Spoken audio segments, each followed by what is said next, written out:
when Jeff became successful and had to do interviews, the Tim Buckley question always came up.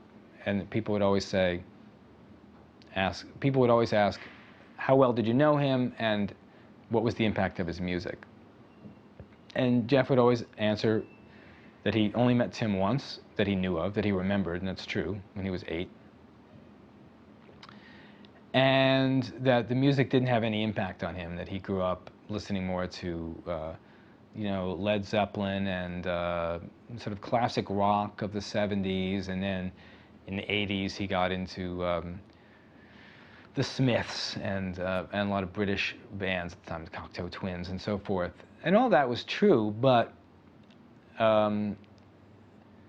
he did actually have all of Tim's records growing up. He had all the vinyl records in his bedroom.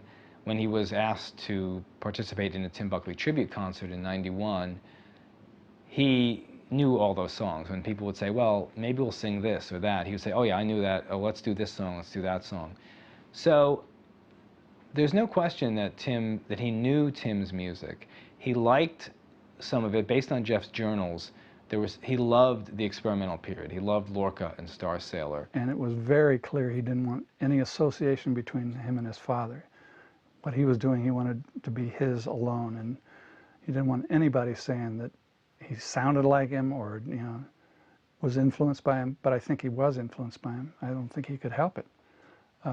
His eclectic choice of material was, you know, was a lot like Tim. I mean, Tim wrote his own stuff, but it was incredibly eclectic. I don't know of anybody, maybe they're out there, but I don't know of anybody who has either the temperament or the talent or the voice to draw from Tim's music as much musical substance as Jeff did.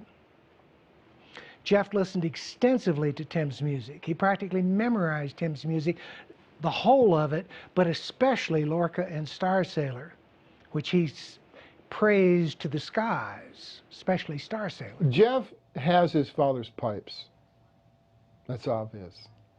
And in a way, he uses them to much better effect. He learned from his father's vocal exuberance, because Tim was like a gymnast. He would just bounce all over. And a lot of it worked, and a lot of it didn't work because he was cutting new ground. So Jeff had a great, you know, focus. So he focused that formidable vocal talent that his father had into a more coherent, musical, melodic, controlled product, as it were. Same kind of vocal range, the same kind of approach to the guitar, and that it was complete. He worked with a bloody Telecaster and an amp, and that was the total accompaniment. That's hard to do.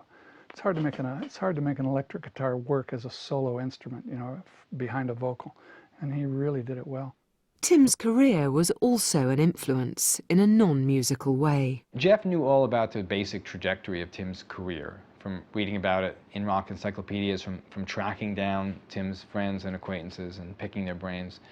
And I think he saw Tim's career as the ultimate cautionary tale, that, especially in the sense that I think he saw the way that Tim pushed the boundaries of his music and experimented and just followed his muse.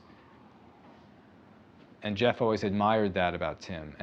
But then he saw the way that Tim basically then had to give in to the record business at the end, and the harsh realities of the business of having to kind of quote-unquote sell out and make rock records.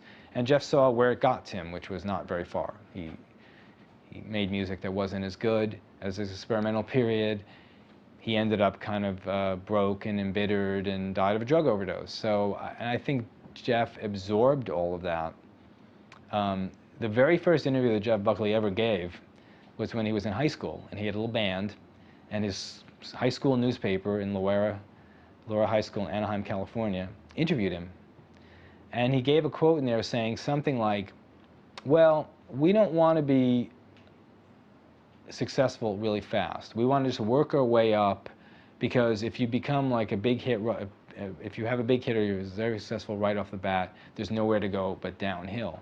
And now you're thinking, how is a 16-year-old how does a 16-year-old know that? And I think that comes from Tim, that reading up that Tim, Goodbye and Hello was supposed to be Tim's breakthrough record. It was going to be the big hit, blah, blah, blah. And that was sort of that was Tim's peak in terms of, how the record business saw him. And it was all downhill from there. He got weirder and stranger and all this sort of stuff.